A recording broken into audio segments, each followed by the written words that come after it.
In this video, I'm going to give you 3 tips that should hopefully save you a lot of headaches if you're working on any assembly in the FreeCAD 1.0 assembly workbench, more than just a few parts. Hopefully I can keep you from creating an absolute disaster like you see here. This was my first go at creating an assembly, and I want you to not make the mistakes that I made here as FreeCAD crashes. That being said, let's get into tip number 1, which is to create your own attachment points.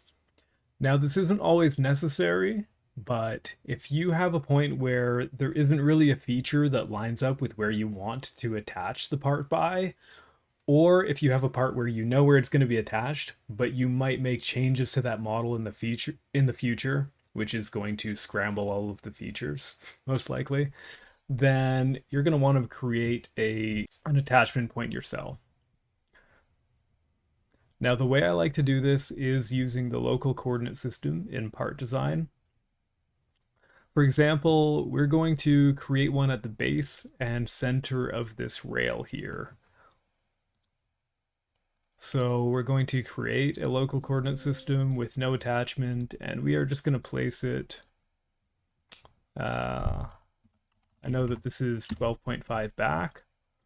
And now it's not reliant on any feature in the part itself. So if I made a change to this coordinate system would stay exactly where it is.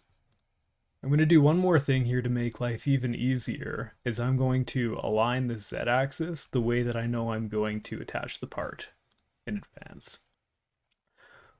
So if we go and, let's see, rotate this around the y,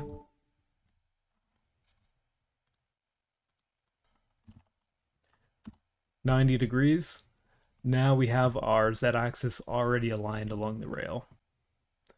So for our second part that we're going to be using in this example, I have an extrusion where I have the width and the height already set as variables. If you use variables in your models, this might be a common situation where you know exactly where the point should be, but once again, you don't want to use the features directly. So here we're going to create another local coordinate system with no attachment. We are going to move it along the, let's see, the y by the width in half. And then we're going to move it in the x by the height. And our z is already lined up, so we don't need to rotate it. To line up our x and y, I actually am going to rotate this around the z by -90. And now when we go to create an assembly, you will see that this is very straightforward because we've basically already done all of the work. We line up by these two coordinate systems. It's already how we want these to be aligned. And especially if you're doing a slider joint, having your Zs aligned correctly, you might not have a feature that aligns the Zs properly. So doing this can allow you to make it easier to work with like slider or cylindrical joints. Let's put this by like -10. And just like that, any changes to either of these models, the assembly isn't going to break. Unlike if you use this feature directly, and then to this feature, and then you make changes to those models, there's a good chance that when you come back to your assembly, everything is going to be just a mess. And you're going to have to delete the joint and then recreate it. And if you don't organize your model and create your, or should I say label your joints, doing that is going to be a nightmare. So that brings us to the second tip, which is to organize your models. Now, it's generally good practice to label all your parts and group them in ways that make sense, but one thing that I really want to emphasize is to label your joints.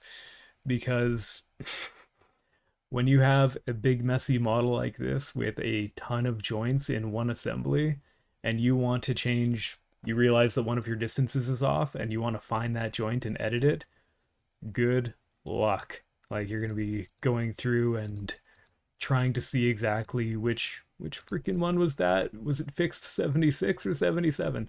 Like, it's just a mess, and it takes a little bit more time to go through and label everything. But trust me, if you have more than 5 to 10 joints in your model, it is worth it. So as an example of how to do things better, here is my second go at creating this model. And you can see, let's see, you can see now, if I want on that old disaster of a model, if I wanted to find the joint that fixes this, say I want to move this rail here, and I wanted to find the joint that couples this rail to the extrusion, good luck. But here now I know all, like generally I will just use a naming scheme part to part. So if we look left rail to front, look, there it is right there. And if I wanted to change this to move back like a centimeter, you can just do it like that. That would have been quite a task on a model where you don't have it organized and labeled. Labeling and grouping your parts also makes your model a lot more manageable, or should I say your assembly a lot more manageable. So just in a way that makes sense, you can then collapse down groups of parts and you don't have to see every single part all at once if you want to go find one. It makes it a lot easier. This isn't quite as big of a deal as the joints because at least with parts you can click on them to locate the part in your tree here, whereas with the joint, God knows. So that's my recommendation for tip 2, label your joints. As you might have noticed, something else that I did differently in this next model is to break the model up into sub-assemblies. And that is my third tip for you, is to break them up in a way that makes sense. So that can be either how they're physically assembled, if you know that this group of parts is going to be together and assembled as one chunk and then attached to the other. Probably makes sense to create that as a sub-assembly, and then your full assembly is not going to be as big of a mess and take as long to load, etc., etc.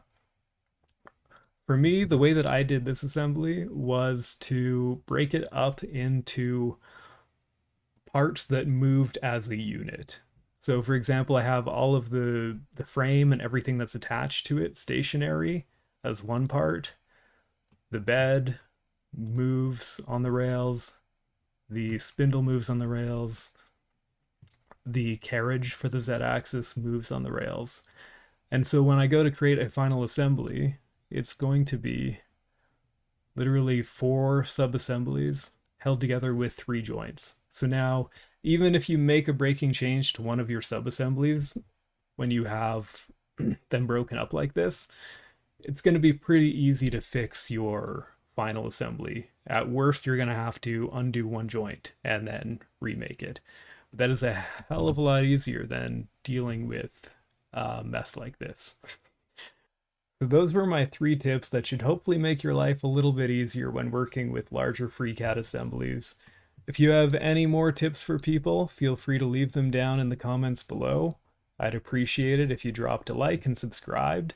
And I will be having a video out soon bringing this router to life up on the channel soon, hopefully. Thanks for watching. Have a good day.